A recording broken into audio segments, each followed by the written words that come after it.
Welcome to the All Out Leadership Podcast, hosted by Pastor Eric Lawson, where each episode is uniquely designed to help you live all out by bringing you practical leadership from a biblical perspective delivered in 10 minutes or less. So whether you're a business leader, serving in ministry, or simply looking to grow in your leadership, this podcast is for you.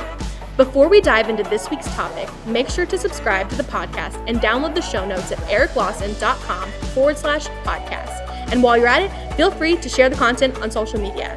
Now, let's join Pastor Eric for this week's conversation. Welcome to another edition of the All Out Leadership Podcast. We are now picking up with the story that takes place after the death of Absalom. And this is one of my favorite passages of Scripture. It's obscure. You don't really hear it taught much. But early in ministry, the Lord directed me to this passage and just spoke some things to me personally as a young person starting out in ministry, struggles that I was having. And I think this will be encouraging to most everyone listening because I think we all really deal with some of these same struggles. So I'm going to read a little bit longer passage of Scripture, and then we're going to unpack this over the next 3 podcasts and get some really important life application from it. 2 Samuel chapter 18, verse 19. Then Ahimaaz, the son of Zadok, said, "Let me run now and take the news to the king, how the Lord has avenged him of his enemies." And Joab said to him, "You shall not take the news this day, for you shall take the news another day. But today you shall not take the news, because the king's son is dead." Then Joab said to the Cushite, "Go tell the king what you have seen." So the Cushite bowed himself to Joab and ran. And then Ahimaaz, son of Zadok, said again to Joab, "But whatever happens, please let me run after or behind the Cushite." So Joab said, "Why will you run, my son, since you have no news ready?" "But whatever happens," he said, "let me run." So he said to him, "Run." Then Ahimaaz ran by way of the plain and outran the Cushite. So here's this young man. He's named Ahimaaz. He's a runner. He's a messenger. They didn't have cell phones back then, or they couldn't, teams one another, a message. So they'd have to physically send someone to run who could run fast and run long distances to bring news quickly. So he sees this is a very important moment. What a glorious job. David's got victory. I want to be the one to bring the king the news. Now, the runner, when the king was given good news, would often be rewarded handsomely with money and promotion and prestige. So there was some real glamour, so to speak, to being a runner, giving great tidings of a victory inside a battle. So he was really coveting another man's job. Joab goes, "You aren't the one to do this today. Let the Cushite go." So Ahimaaz kept pressuring, going, "Oh, man, let me go. And, hey, I'll just run behind the guy. I just, want to run." And then we see that he actually outran the guy and gets to King David first. And, we'll find out how that went. But my question is this, and this is the struggle that I had to deal with early in ministry, and even occasionally from time to time. How do you handle it when you see someone else get the job you wanted? How do you handle it when you see someone else getting to do what you want to do? And how about this? How do you handle it when you actually think you're better than the one who got the job? Let's take it a step further. How do you actually handle it when you are better than the one who got the job? Because he was faster. He actually outran the Cushite, who had a head start, by the way. So technically he was more qualified, he was overqualified, and he wanted it, but he didn't get it. So what happens when you run a race that's not yours? See, we all deal with this struggle to be somebody else, look like somebody else, have somebody else's job. And the problem is most people come to the end of their life never having figured out who God made them to be because they were so busy being somebody else, running somebody else's lane, doing what somebody else was called to do. God isn't going to reward you for doing somebody else's job. God's going to reward you for doing what He called you to do. So let's read this rest of this story to see what happens when he gets to the end of the race. 2 Samuel 18, verse 28. So Ahimaaz called out and said to the king, "All is well." Then he bowed down with his face to the earth before the king, and he said, "Blessed be the Lord your God, who has delivered up the men who has raised up their hand against the Lord my king."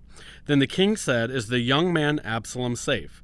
Ahimaaz answered, "When Joab sent the king's servant, and me your servant, I saw a great tumult, but I did not know what it was about." And the king said, "Turn aside, stand here." So he turned aside, and he stood still. Jesus is represented in David as a type and shadow. So when we read the story of David for the last couple years as we've gone through this, we continually see David as a type of Jesus. There's going to be people who stand before God, and he's going to say, hey, glad you're here, but go ahead and stand aside. And they're not going to be rewarded because they ran a race that actually wasn't theirs. They spent their whole life being somebody else, a great imitation of somebody else, and never really found out who God called them to be. Hebrews chapter 12, verse 1 and 2, therefore we also, since we're surrounded by so great a cloud of witnesses, let us lay aside every weight and the sin which so easily ensnares us, and let us run with endurance the race that is set or marked out for us, looking into Jesus, the author and finisher of our faith. We all have a unique assignment, a unique calling. We're not called to be a carbon copy of somebody else. And when we spend our life running somebody else's race, we're going to stand before Jesus. And yeah, we're there. Yes, we're in heaven.